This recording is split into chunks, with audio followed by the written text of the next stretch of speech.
اعوذ باللہ من الشیطان الرجیم بسم اللہ الرحمن الرحیم الحمدللہ رب العالمین الصلاة والسلام علی اشرف الانبیاء والمرسلین وخاتم النبیین سیدنا و مولانا علی رسولہ الکریم وأهل بيته الطيبين الطاهرين المعصومين المظلومين أما بعد فقال أمير المؤمنين علي بن أبي طالب عليه الصلاة والسلام العلم وراثة كريمة والآداب حلل المجددة والفكر مرعة صافية صدق مولانا الامیر علیہ السلام۔ درود پڑھیے محمد و آل محمد۔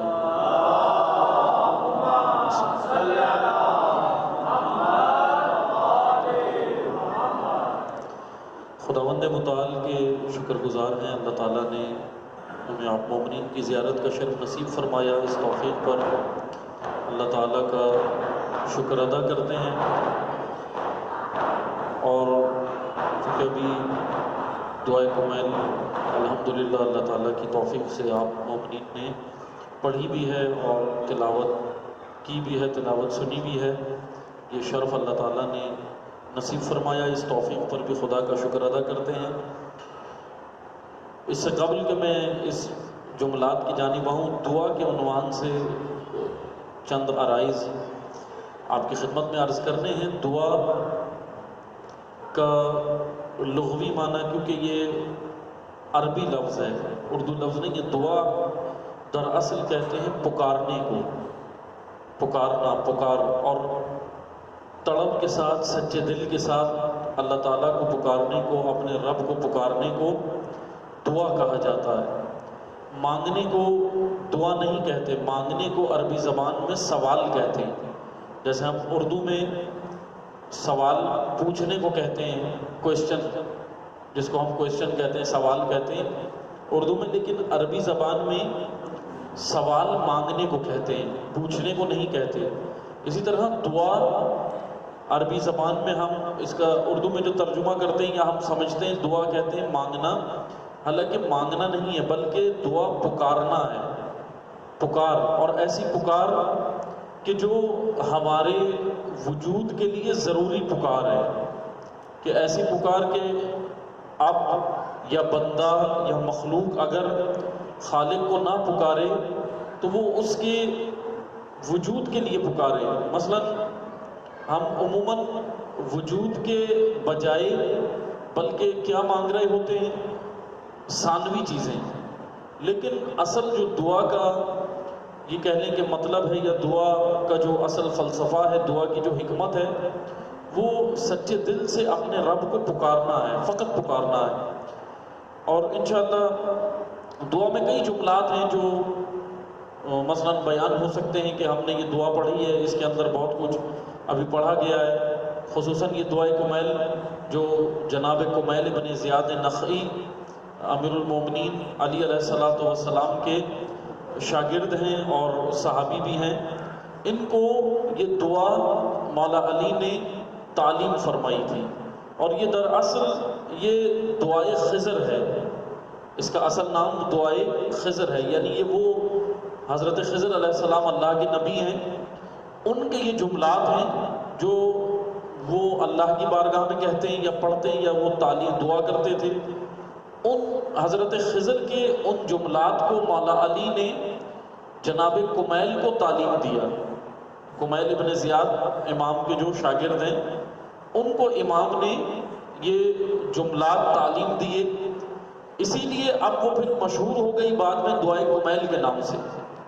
حالانکہ اگر ہم پیچھے جائیں اور دیکھیں تو یہ ہے دعائے خضر ہے، حضرت خضر نبی خدا ہیں، ان کی یہ جملات ہیں، لیکن بعد میں پھر تاریخ میں یا جس طرح دور گزرتا گیا تو یہ دعا، کیونکہ حضرت کمیل کو مولا علی نے تعلیم فرمائی تھی، اس لیے پھر یہ دعائے کمیل کے نام سے مشہور اور معروف دعا کمیل کے نام سے ہو گئی۔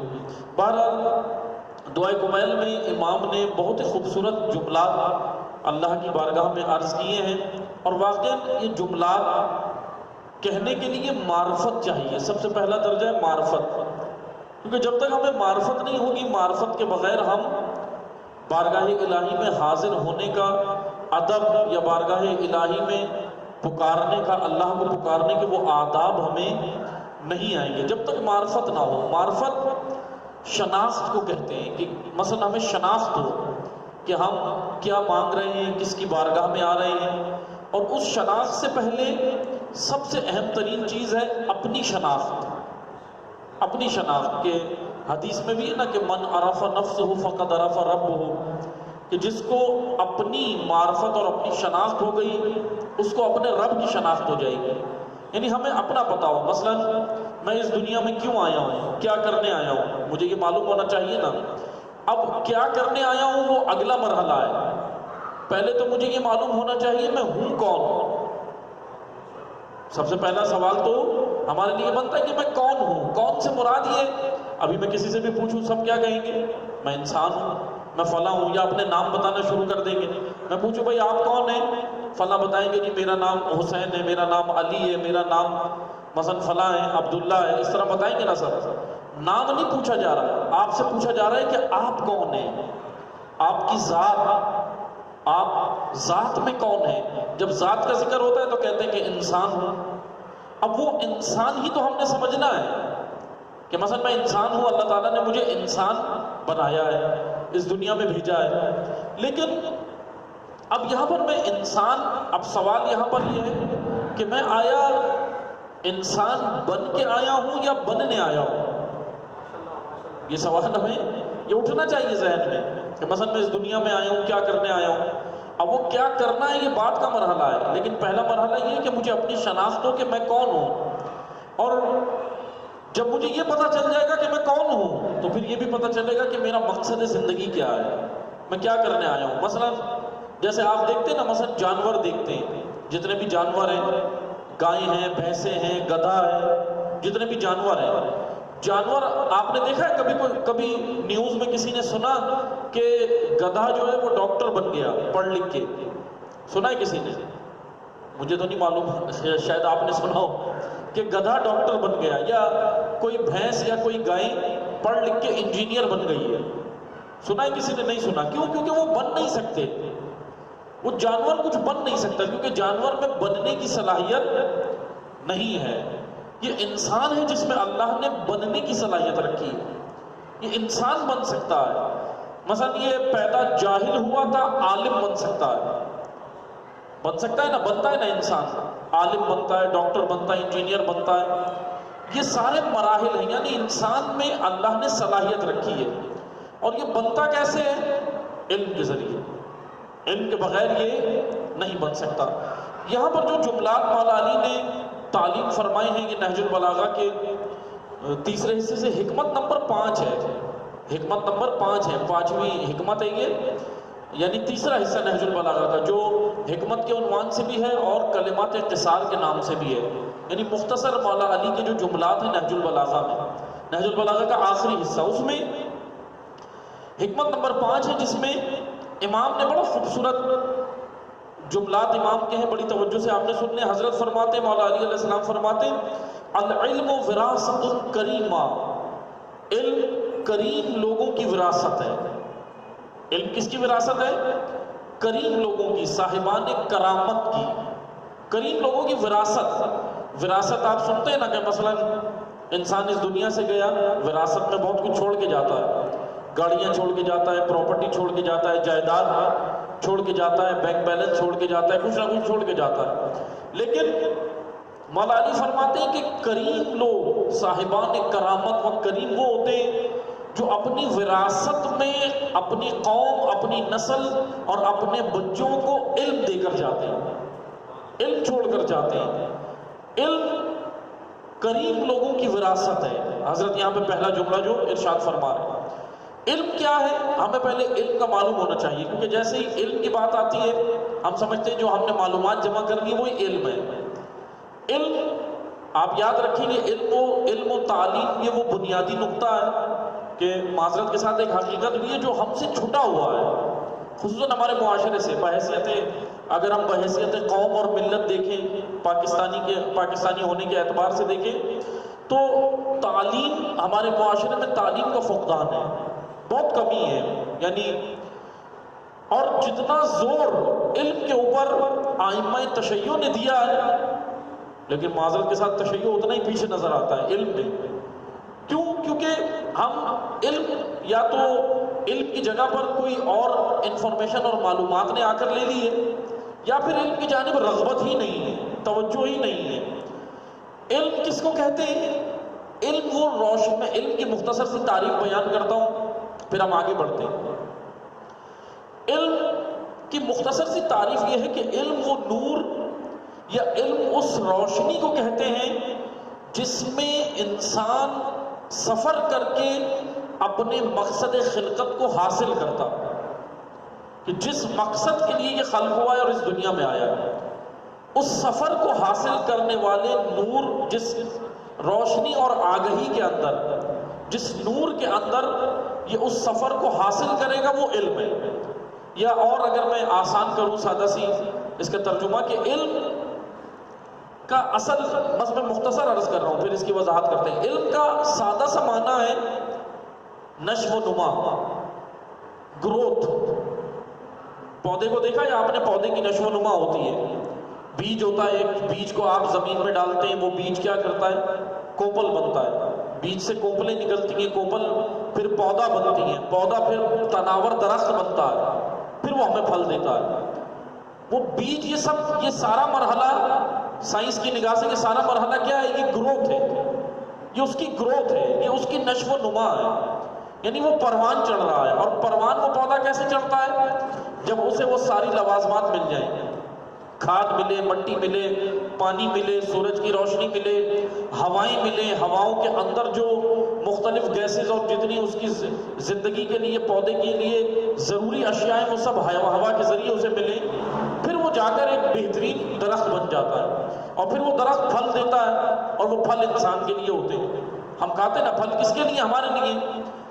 یہ گروتھ ہے. اللہ تعالیٰ نے انسان کو بھی، بس سمجھنے کے لیے کہ ہمیں بھی اللہ تعالیٰ نے ہمارے اندر جو انسانیت کا بیج رکھا ہے، اللہ تعالیٰ نے ہمیں انسانیت کا مکمل درخت نہیں دیا، انسانیت کا بیج عطا کیا.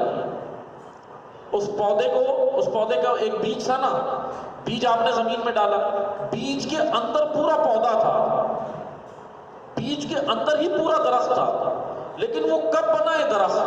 جب اس کو سارے لوازمات مل گئے، پھر وہ نشو و نما اس نے پائی، یعنی گروتھ ہوئی، وہ پھر آگے بڑھتا رہا اور پھر وہ درخت بن گیا.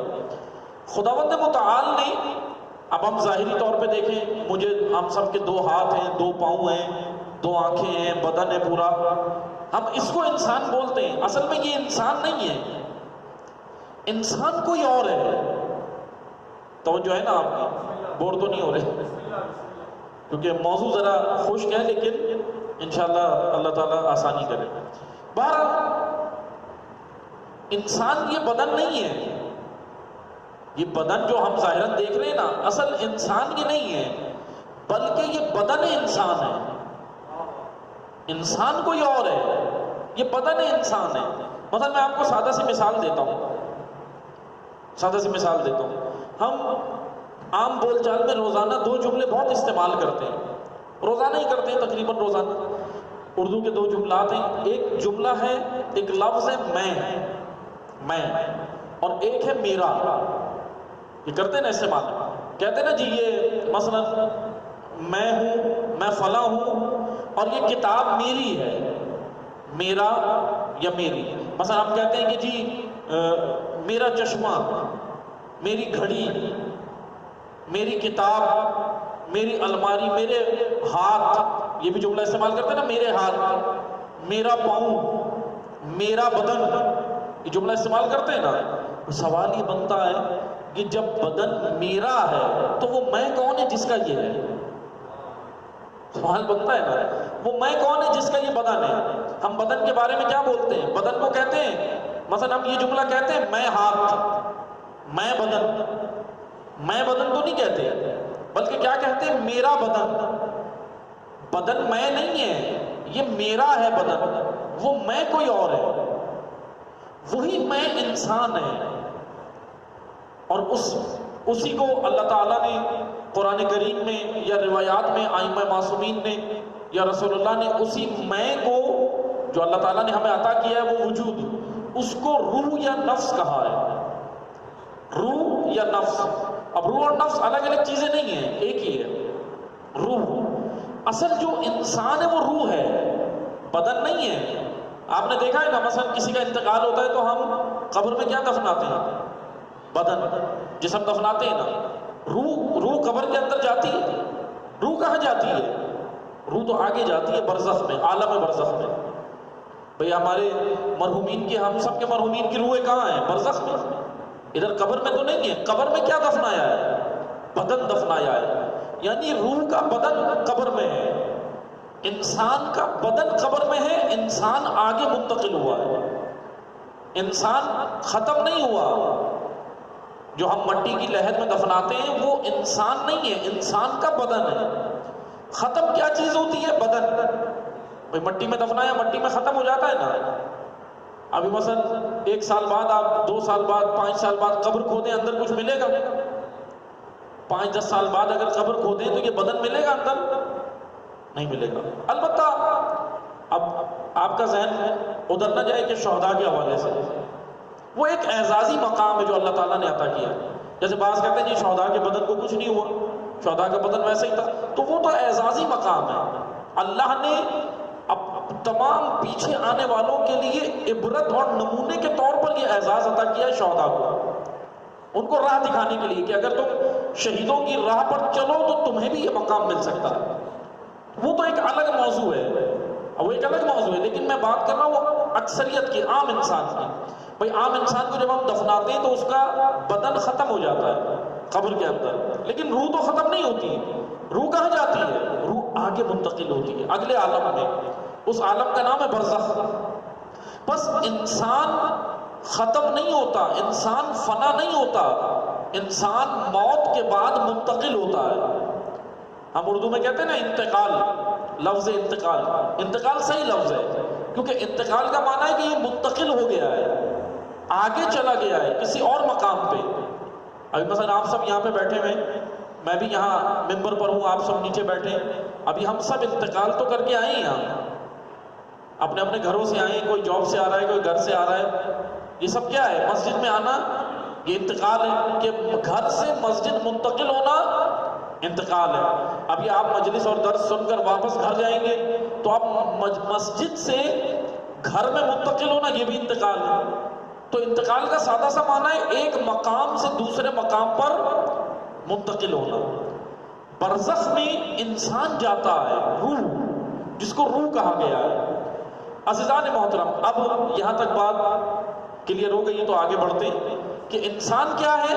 روح ہے، بدن انسان نہیں ہے۔ بدن البتہ ضرورت ہے انسان کی، کیونکہ یہ جو عالم ہے نا جس میں ہم ابھی رہ رہے ہیں، یہ عالم مادہ یا عالم شہود، یہاں پر بدن کی ضرورت ہے، اسی لیے اللہ نے یہ دیا ہے، کیونکہ یہاں پر اگر بدن نہ ہوتا تو روح بغیر بدن کے یہاں پر کام نہیں کر سکتی تھی۔ اس لیے بدن ہماری ضرورت ہے، اللہ تعالیٰ نے اس لیے ہمیں دیا ہے۔ لیکن کہاں تک ہے؟ بس یہ یہیں تک ہے، جیسے ہی اسرائیل آتے ہیں ہماری روح کو قبض کرتے ہیں تو پھر وہ بدن مٹی کی لہر میں چلا جاتا ہے، انسان آگے منتقل ہوتا ہے۔ تو البتہ بدن کہاں کی ضرورت ہوئی؟ اس عالم کی جس میں ابھی ہم رہ رہے ہیں، یعنی جس میں ابھی ہم ہیں، اس عالم میں بدن ہماری ضرورت ہے، انسان کی ضرورت ہے۔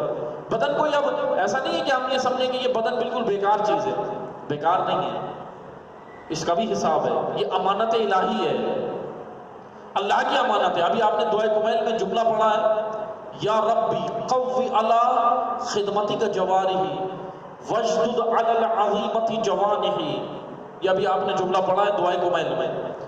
کیا ہے کہ پروردگارا میں کس کے لیے طاقت مانگ رہا ہوں؟ قوی میرے بازوؤں کو کر، اعضاء و جوارح، یہ مولا علی علیہ السلام کے جملے ابھی آپ نے دعائے کمیل میں سنے نا سب نے، کہ میرے بازوؤں کو، میرے بدن کو، اعضاء کو بھی طاقت چاہیے۔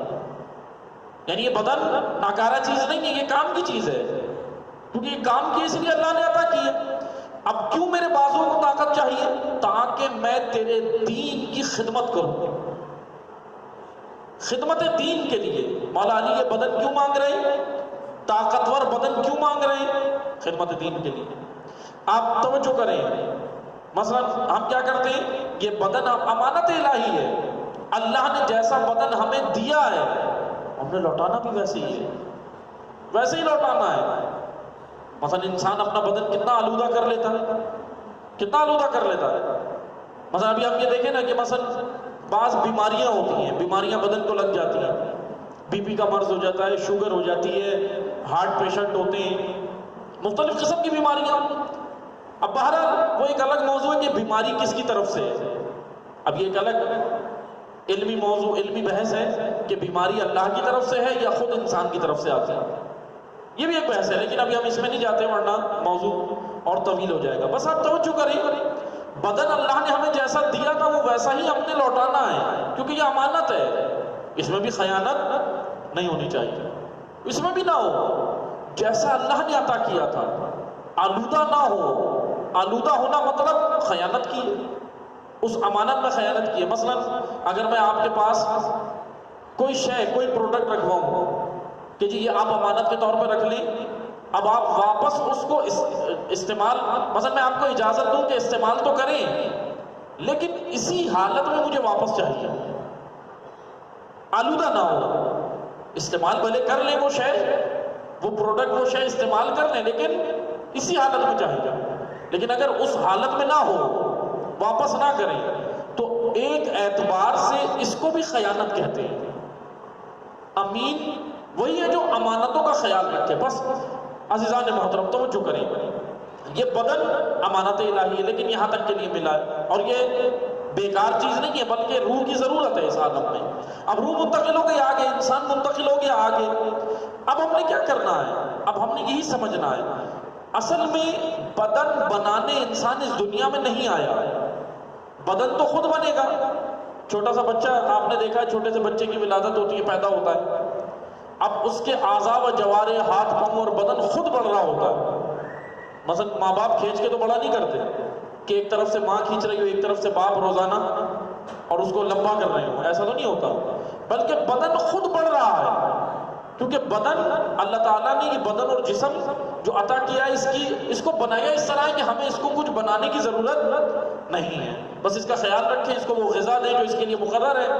بہرحال یہ خود نشو و نما پاتا ہے، بڑھتا ہے، اسی نشو و نما کو کہتے ہیں گروتھ، یہ گروتھ ہے، یہی نشو و نما ہے۔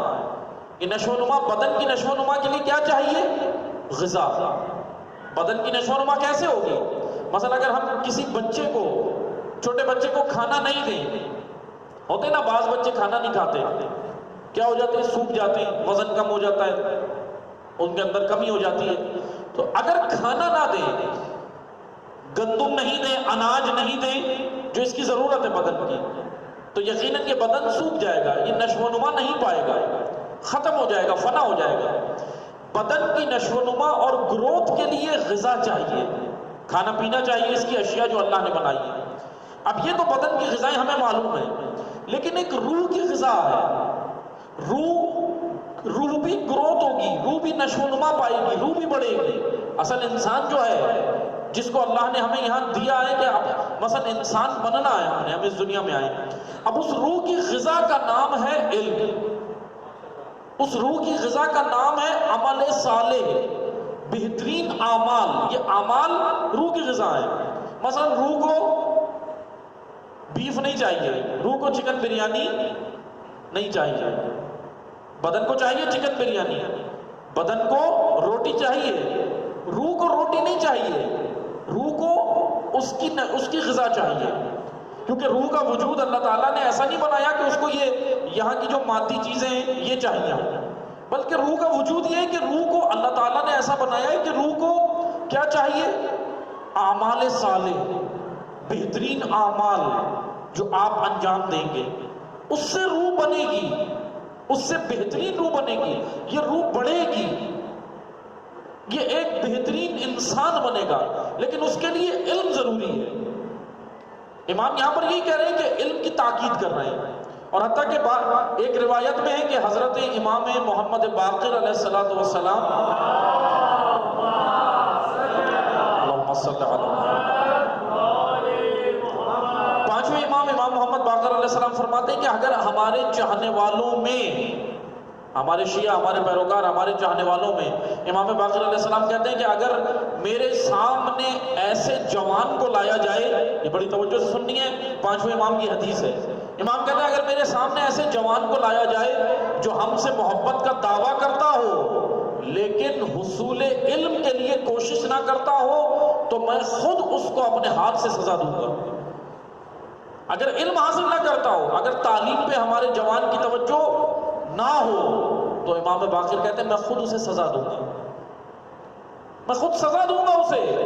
علم کی جانب اتنی رغبت دلائی ہے، کیونکہ علم کے بغیر رسول اللہ فرماتے ہیں جس معاشرے میں علم نہ ہو وہ معاشرہ مردہ معاشرہ ہے۔ میت الاحیاء، چلتی پھرتی لاشیں، میت الاحیاء کہتے ہیں چلتی پھرتی لاشیں۔ جن معاشروں میں علم نہ ہو، تعلیم نہ ہو، اتنی تاکید کی گئی ہے تعلیم کی۔ اب میں تعلیم کی وضاحت کر کے بس گفتگو سمیٹتے ہیں، زیادہ وضاحت نہیں کر سکیں گے، جتنی ہو سکتی ہے میں کر دیتا ہوں۔ اب جب تعلیم کی بات آتی ہے تو ہمارے ذہن میں آتا ہے جو ہم مدرسے میں پڑھتے ہیں وہ دینی علم ہے، جو باہر یونیورسٹی میں پڑھتے ہیں وہ دینی نہیں ہے۔ ایسا نہیں ہے، تمام علوم دینی ہیں لیکن انحصار نیت پر ہے، انحصار نیت پر ہے۔ بھائی میں آپ کو مثال دیتا ہوں، ایک توجہ سے سنیں، مثال دے کے پھر ہم علم کی جانب آتے ہیں۔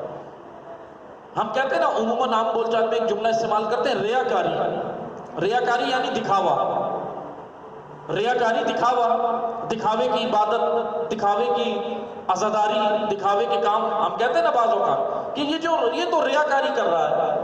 ریاکاری ہوتی کیا ہے یہ ہم نے پہلے سمجھنا ہے۔ مثلا ریا، اگر ہم کہیں کہ ریاکاری ہے دکھانا، اگر اس کا سادہ سا معنی کریں دکھانا، تو پھر خدا نے ہمیں حکم دیا مسجد بناؤ، مسجد میں آ کر 5 وقت کی نماز پڑھو۔ اب یہ بھی تو دکھانا ہے نا، میں اگر 5 وقت مسجد میں آ کے نماز پڑھ رہا ہوں تو یہ دکھانا نہیں ہوا؟ کیا یہ ریاکاری ہے؟ اب یہی تو ہم نے سمجھنا ہے۔ ہم اس مشکل میں پڑ گئے کہ اب ہم کیا کریں؟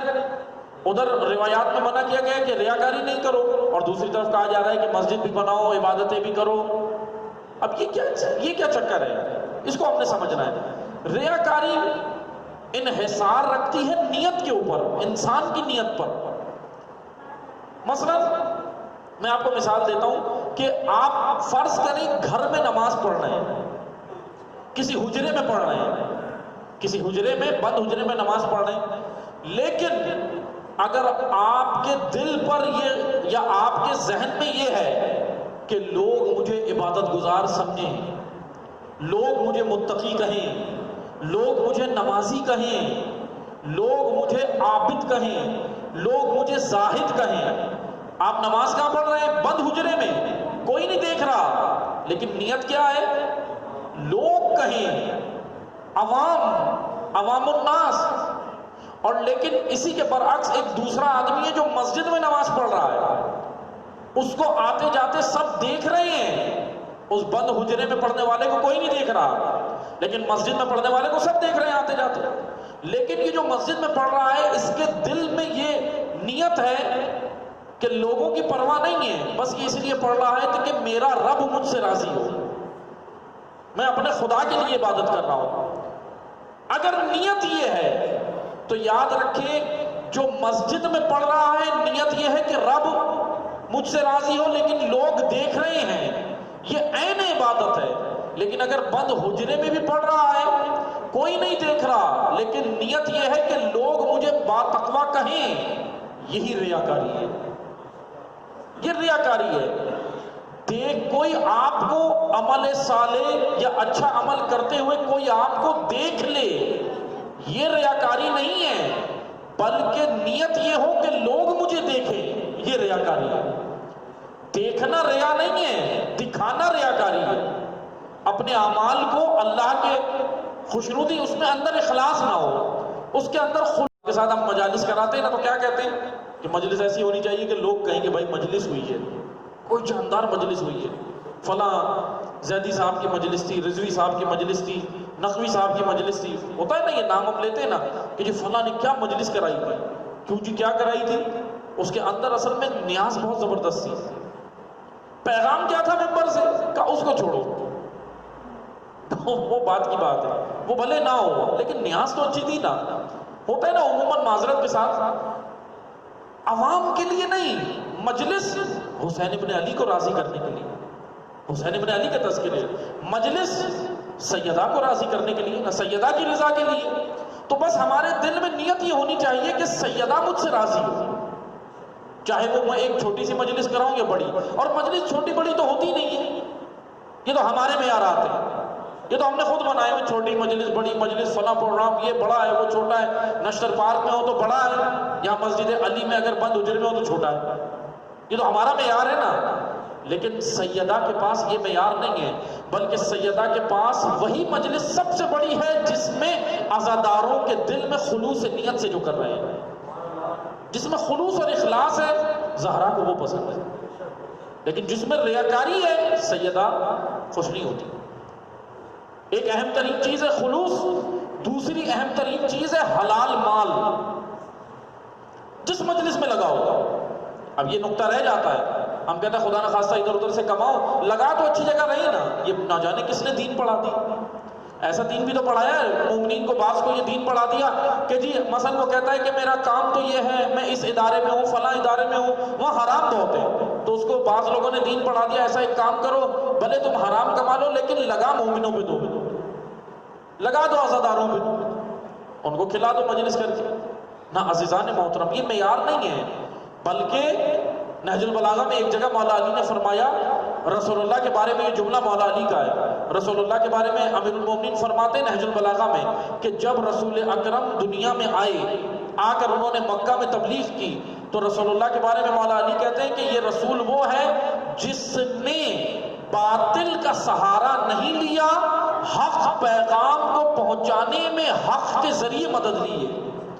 حق ہی کی مدد لی ہے، باطل کی کوئی بھی مدد نہیں لی. کوئی باطل کا سہارا نہیں لیا، نہ مالی طور پہ، نہ بدنی طور پہ، نہ کسی اور طریقے میں، نہ کسی اور شعبے میں. رسول اللہ نے باطل کا سہارا نہیں لیا بلکہ حق کے پیغام کو پہنچانے میں حق کے ذریعے تبلیغ کی. عزیزان محترم، مجلس حق پیغام پہنچانا ہے، مجلس کا مطلب حق پیغام پہنچانا ہے، تو اس کو پہنچانے میں باطل مال کا سہارا نہیں ہونا چاہیے. بھلے کم پیسے ہیں، چھوٹی مجلس کے، چھوٹی سے مراد وہی ہے جو ہمارے یہاں معیار ہے. میں اس لیے چھوٹی کا جملہ کہہ رہا ہوں کیونکہ اب زمانوں میں بھی چڑھ گیا ہے ہمارے، اس لیے.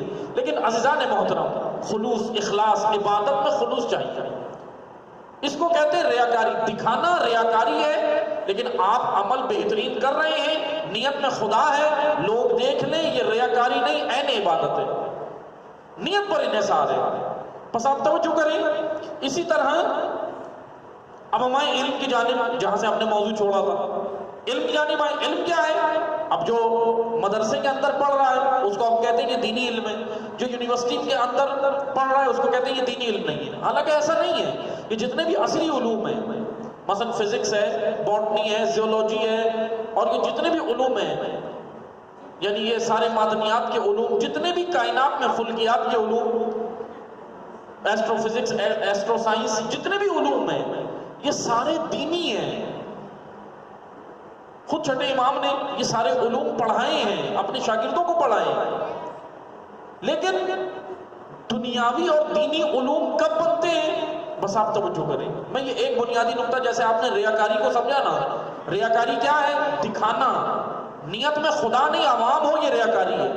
لیکن اگر نیت میں خدا ہو، عوام نہ ہو، یہ عین عبادت ہے. اسی طرح اگر کوئی طالب علم یونیورسٹی میں بیٹھ کر پڑھ رہا ہو، کالج میں پڑھ رہا ہے، عصری علوم، سارے عصری علوم پڑھ رہا ہے، بائیو پڑھ رہا ہے، فزکس پڑھ رہا ہے، کمپیوٹر سائنس پڑھ رہا ہے، ماس کمیونیکیشنز پڑھ رہا ہے، یا آرٹیفیشل انٹیلیجنس پڑھ رہا ہے، جتنے بھی علوم ہیں عصری، ٹیکنالوجی، یہ سب چیزیں، اگر وہ پڑھ رہا ہے لیکن اس کی نیت یہ ہے کہ میں اپنے رب کو راضی کروں. کیسے راضی کروں؟ اپنے ملک و قوم کی خدمت کر کے. اس کی نیت میں صرف ڈگری یا پیسہ نہ ہو، صرف پیسہ کمانا نہیں ہے اس کی نیت میں، بلکہ اس کی نیت میں کیا ہے؟ اپنے ملک و قوم اور اپنی نسلوں کی تربیت. اگر یہ وہاں بیٹھ کر طالب علم پڑھ رہا ہے لیکن نیت میں خدا ہے تو یہ یونیورسٹی میں پڑھنے والا طالب علم عین دین پڑھ رہا ہے.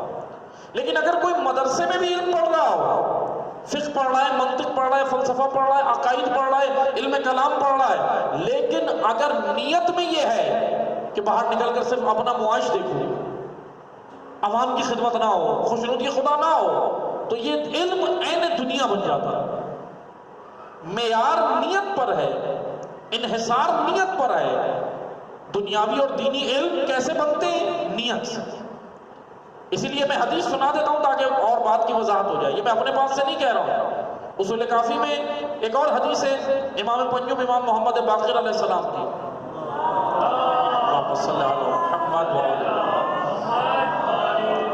پانچویں امام فرماتے ہیں کہ طالب علموں کے 3 گروہ ہیں. ابھی میں اپنے پاس سے نہیں کہہ رہا، امام نے کہا طالب علموں کے 3 گروہ ہیں. اصول کافی جلد اول میں یہ حدیث موجود ہے. طالب علموں کے 3 گروہ ہیں. پانچویں امام، دنیا میں جتنے بھی علم حاصل کرنے والے کو طالب علم کہتے ہیں. ان کے 3 گروہ ہیں. کہا پہلا گروہ وہ ہے جو علم اس لیے حاصل کرتا ہے کہ علم حاصل کر کے معاش اپنا بہترین بنا لے. صرف یعنی معاش سے مراد پیسے کمائے، مال بنائے، مال. پہلا گروہ طالب علموں کا وہ ہے جو مال کے لیے علم حاصل کرتا. پھر امام پنجم کہتے ہیں دوسرا گروہ طالب علموں کا وہ ہے، اب یہ جو میں بات کر رہا ہوں نا، یہ جو حدیث سنا رہا ہوں آپ کو، یہ دونوں کے لیے، مدارس کے طلاب کے لیے بھی اور یونیورسٹی کے اسٹوڈنٹس کے لیے بھی ہے، تمام کے لیے یہ حدیث ہے. امام پنجم کہہ رہے ہیں طالب علموں کا پہلا گروہ وہ ہے جو علم اس لیے حاصل کرتا ہے جو مال کمائے، اس کی نیت میں مال ہے. دوسرا طالب علموں کا گروہ علم اس لیے حاصل کرتا ہے کہ باہر نکل کے اپنی شخصیت بنائے، اس کی نیت میں اپنی شخصیت یعنی مشہوری کے لیے، اس کی نیت میں یہ ہے کہ میں کسی طرح مشہور ہو جاؤں، مجھے کسی طرح لوگ پہچاننے لگے. یہ دوسرا گروہ ہے طالب علموں کا. پھر حضرت فرماتے ہیں تیسرا گروہ وہ ہے جو علم حاصل کرتا ہے خدا کی خوشنودی کے لیے. پھر امام نے فرمایا یہ جو تیسرا گروہ ہے جو اللہ کی رضا کے لیے علم حاصل کرتا ہے، امام نے فرمایا اہل جنت یہی لوگ ہیں، اہل جنت یہی لوگ ہیں.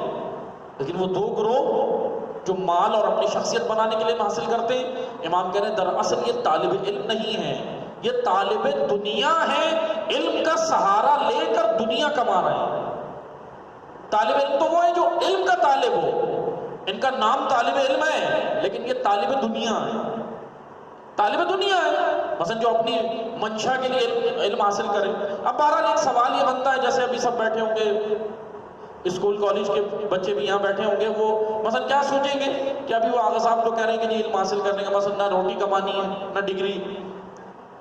اب مقصد یہ نہیں ہے بھئی آپ کو مثلا آپ کے علم حاصل کریں گے، آپ کو ظاہر سی بات ہے ڈگری بھی ملے گی، سند بھی ملے گی، جو آپ پڑھ رہے ہیں اس کی سند ملے گی نا، ملنی چاہیے، کوئی حرج نہیں ہے.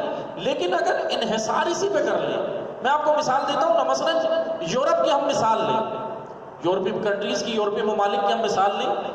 ہوا یہی ہے ہمارے ساتھ. مثلا ہمیں لگایا ہے نمبرز کے اوپر اور ڈگری کے اوپر. ہمیں ڈگری ملی ہے، تعلیم نہیں ملی.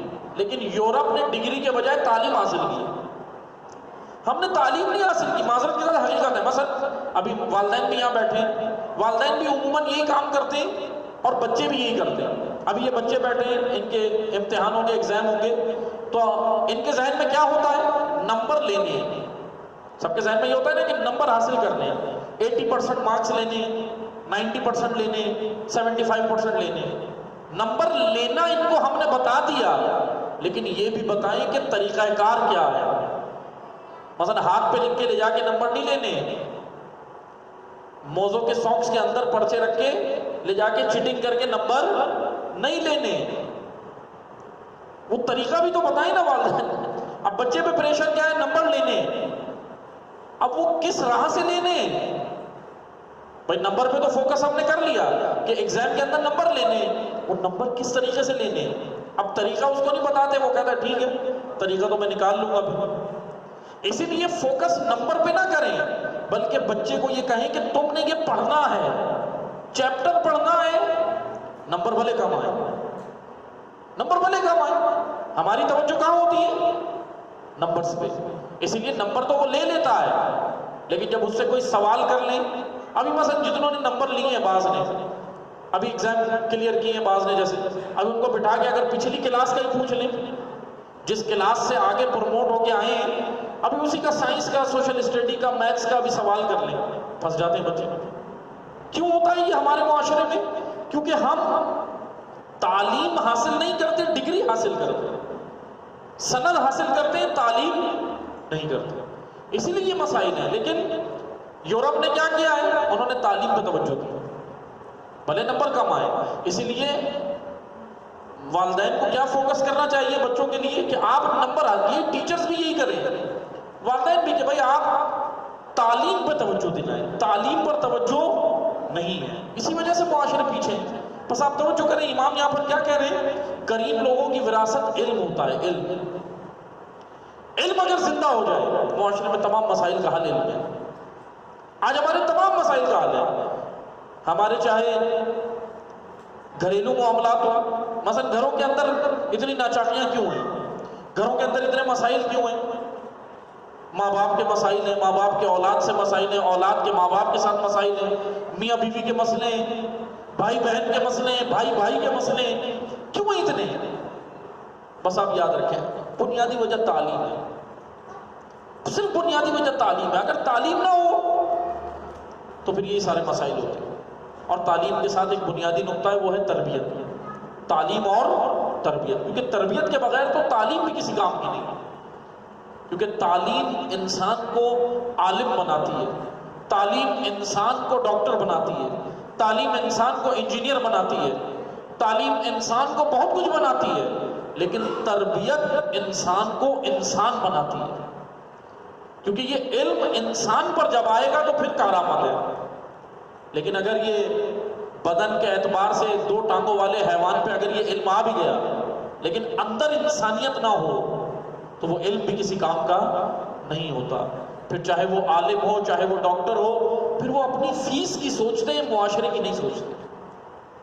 پھر وہ یہ سوچتے ہیں نا کہ معاشرہ تباہ ہو رہا ہے، کہ ہونے دو، مجھے میری فیس ملے گی تو میں علاج کروں گا. کیوں؟ کیونکہ یہ علم تو چلا گیا لیکن انسان پہ نہیں گیا. انسان پہ اگر علم جائے گا تو وہ کارآمد ہے. اسی لیے آئمہ نے علم پر توجہ دی، تعلیم و تربیت. آرزو ہے مولا علی بستر شہادت پر، ضربت لگ گئی مولا علی کو، شب 21 ہے، 21 رمضان کی شب ہے، اپنے بچوں کو بلا کے وصیت کر رہے ہیں تعلیم کی. کیا فکر تھی مولا علی کو؟ عزیزان محترم دیکھیں آپ، ہم کس امام کے ماننے والے ہیں؟ وہ امام زخمی حالت پہ بستر پہ، لیکن اس امام کا فوکس کیا ہے؟ سارا تعلیم. امام حسن کے ذریعے تمام امت کو پیغام دیا کہ ہمارے چاہنے والوں کو کہو علم کے میدان میں آگے آئیں. پھر حضرت نے ایک جگہ کہا کہ اے بیٹا حسن، ہمارے چاہنے والوں سے کہنا، جتنے چاہنے والے ان سے کہنا کہ کہیں تعلیم کے میدان میں تم پر دوسرے سبقت نہ لے جائیں. مولا علی کو جو خطرہ تھا وہ صحیح تھا خطرہ، یہ ہوا ہے. ہم پر آج دوسرے سبقت لے گئے نا تعلیم میں، علی علیہ السلام کو یہ خطرہ تھا. ہمیں انشاءاللہ آئمہ کی اس آرزو کو پورا کرنا ہے کہ انشاءاللہ بس میں ایک طالب علم کی حیثیت سے یہی آپ کی خدمت میں، والدین بیٹھے ہیں، میں یہی گزارش کروں گا کہ بچوں کا سارا فوکس تعلیم پر کروائیں. اب کہتے ہیں جی بعض والدین جو پڑھے لکھے نہیں ہیں، کوئی مسئلہ نہیں ہے، لیکن آپ کم از کم اتنی پوچھ گچھ کر سکتے ہیں نا کہ آج ہم نے مثلا اس کے ٹیوشن جا رہا ہے، وہ اسکول جا رہا ہے، وہ مدرسے جا رہا ہے، تو وہاں پر اپنی ذمہ داری کا ثبوت دیں. وہاں پر جا کر کم از کم معلوم کریں، ٹیچر سے ملیں، ملاقات کریں. غیر ذمہ داروں کی طرح بس جا رہا ہے، کیا پڑھ کے آ رہا ہے، کیا کر رہا ہے، نہیں پتہ ہوتا. اس لیے توجہ دیں، کیونکہ یہ دونوں طرف سے ورک ہے. ٹیچر بھی اپنی ذمہ داریاں سمجھیں اور والدین بھی. کہ انشاءاللہ اللہ تعالیٰ سے دعا بھی کرتے ہیں کہ خداوند متعال ہمارے اس قلیل سے ذکر کو اپنی بارگاہ میں قبول فرمائیں. پروردگارہ حاضرین جتنے بھی یہاں تشریف فرمائیں، ان سب کی شرعی حاجات کو اپنی بارگاہ میں مستجاب فرما. پروردگارہ ہمیں حقیقتاً امیر المومنین علیہ السلام کے ان قول نورانی پر، امیر المومنین کی تعلیمات پر حقیقتاً عمل کرنے کی توفیق عطا فرما. پروردگارہ جو بیمار ہیں امام سجاد علیہ السلام کے وسیلے شفاء کلی عطا فرما. جو پریشان حال ہیں ان کی پریشانیوں کو دور فرما. خدایا جو بے گناہ اسیر ہیں ان سرا کو رہائی عطا فرما. پروردگارہ حاضرین جو یہاں تشریف فرمائیں ان سب کی شرعی حاجات کو اپنی بارگاہ میں مستجاب فرما۔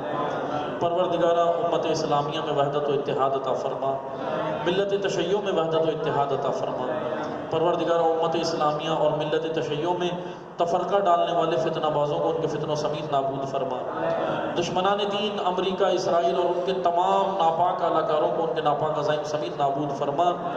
پروردگارہ مملکت پاکستان کو استحکام عطا فرما، مومنین کی عزاداروں کی حفاظت فرما، مقامات مقدسہ کی حفاظت فرما، انقلاب اسلامی کو انقلاب امام زمن سے متصل فرما۔ پروردگارہ انقلاب اسلامی کو اندرونی بیرونی دشمنوں کی سازشوں سے محفوظ فرما۔ پروردگارہ امام عصر عجل اللہ فرجہ شریف کے ظہور میں تعجیل فرما، ہمیں امام کے ناصر مددگار میں شمار فرما، امام کے ظہور کی راہ ہموار کرنے کی توفیق عطا فرما، پرچم ولایت و امامت کے نفاذ کی توفیق عطا فرما۔ آخر میں سورہ فاتحہ کی التماس ہے حاضرین کے تمام مرحومین کے نام پر، شہداء اسلام بالخصوص امام راحل امام خمینی، شہید قاسم سلیمانی، شہید ابو مہدی المہندس، شہید محسن فخری زادہ، شہید قائد علامہ عارف حسین الحسینی، تمام شہداء اسلام اس امام بارگاہ میں جتنے بھی شہداء دفن ہیں ان سب کے نام پر، اور تمام شہداء اسلام و تمام مرحومین کے نام پر ثواب الفاتحہ۔ بسم اللہ الرحمن الرحیم۔